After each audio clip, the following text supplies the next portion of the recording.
प्राचीन समय की बात है। एक बार गौतम बुद्ध अपने भिक्षुओं के साथ शाल्यवन में भ्रमण कर रहे थे।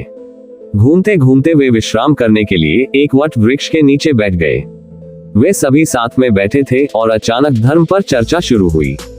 इस दौरान एक भिक्षु ने उनसे प्रश्न पूछा, हे तथागत, मैंने देखा है कि कई कमजोर और विभिन्न संसाधनों से परे व्यक्ति भी विषम परिस्थितियों को हरा देते हैं और बड़े बड़े कार्यों को करने में सफल होते हैं।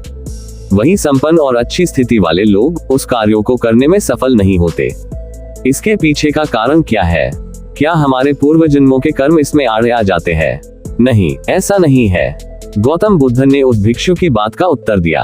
अपनी बात को समझाने के लिए बुद्ध ने भिक्षुओं को एक कहानी सुनाई। विराट नगर में सुकीर्ति नामक एक राजा शासन किया करते थे। उनके पास लौहशांग नाम का एक हाथी था। राजा ने कई सारे युद्धों में इसी पर सवार होकर विजय प्राप्त की थी। बाल अवस्था से ही लौहशांग का इस प्रकार प्रशिक्षण किया गया था कि जिससे वह आगे चलकर युद्ध कला में निपुण हो सके।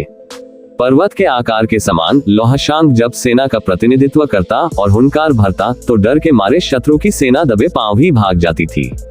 जैसे व्यक्ति जन्म के बाद युवावस्था से होता हुआ वृद्ध अवस्था को प्राप्त होता है, उसी प्रकार लौहशांग भी बूढ़ा होने लगा।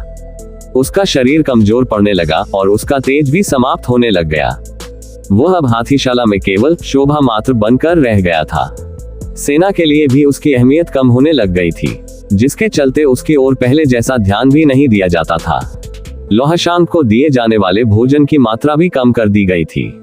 एक बुजुर्ग सेवक उसके लिए भोजन और पानी की व्यवस्था करता था, लेकिन वह भी अक्सर ऐसा करने में चूक जाता था। परिणामस्वरूप हाथी को भूखा प्यासा ही रहना पड़ता था। बहुत दिनों तक ऐसे ही भूखा प्यासा रहने के कारण एक दिन वह पानी की तलाश में हाथीशाला से निकलकर एक तालाब के पास जा पहुंचा। यह तालाब काफी पुराना था और लौहशांग को पहले भी यहाँ लाया गया था। तालाब के पास पहुंचकर उसने भरपेट पानी पिया और फिर उस जल में स्नान करने उतर गया। उस तालाब में कीचड़ होने के कारण वह हाथी उसमें फंस गया। वह जितना भी उस तालाब से निकलने का प्रयास करता, उतना ही उसमें फंसता चला गया। अंत में वह हाथी गर्दन तक कीचड़ में फंस गया। जब राजा तक ये खबर पहुंची तो उन्हें बहुत दुख हुआ। उन्होंने हाथी को निकालने के लिए बहुत प्रयास किए, लेकिन सभी विफल हो गए। उसकी ये दयनीय दशा देखकर वहां मौजूद सभी लोग निराश हो गए। जब एक के बाद एक सभी प्रयास निष्फल हो गए तो एक बुद्धिमान मंत्री ने उपाय सुझाया, जिसके बाद हाथी को बचाने वाले सभी लोगों को वापस बुला लिया गया और उन्हें सैनिकों की तरह सुसज्जित किया गया और युद्ध का वातावरण बनाया गया। लौहशांग के सामने युद्ध के नगाड़े बजने लगे और सेना इस प्रकार इधर उधर कूच करने लगी जैसे वे शत्रु के पक्ष से हो और उसकी तरफ आक्रमण करने के लिए आगे बढ़ रहे हो। ये देखकर अचानक लौहशांग में ना जाने कैसे जोश आ गया और उसने बहुत जोर से हुंकार भरी। वह अपनी ओर बढ़ रहे सैनिकों पर आक्रमण करने के लिए पूरे बल से गर्दन तक फंसे कीचड़ को खदेड़ता हुआ तालाब के किनारे जा पहुंचा। उसके बाद उसे सैनिकों पर आक्रमण करने से पहले बहुत मुश्किल से नियंत्रित किया गया। ये कथा समाप्त करते हुए गौतम बुद्ध ने कहा, भिक्षुओं, इस संसार में सबसे अधिक महत्वपूर्ण मनोबल ही है। यदि किसी व्यक्ति में मनोबल जाग उठे तो दुर्बल और हारा हुआ व्यक्ति भी असंभव को संभव करके दिखा सकता है और अनेक अनपेक्षित सफलताएं हासिल कर सकता है।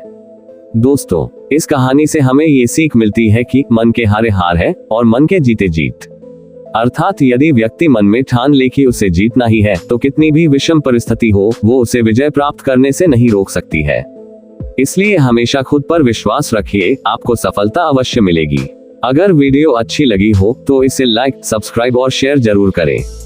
मिलते हैं अगली वीडियो में, तब तक के लिए अपना ख्याल रखें।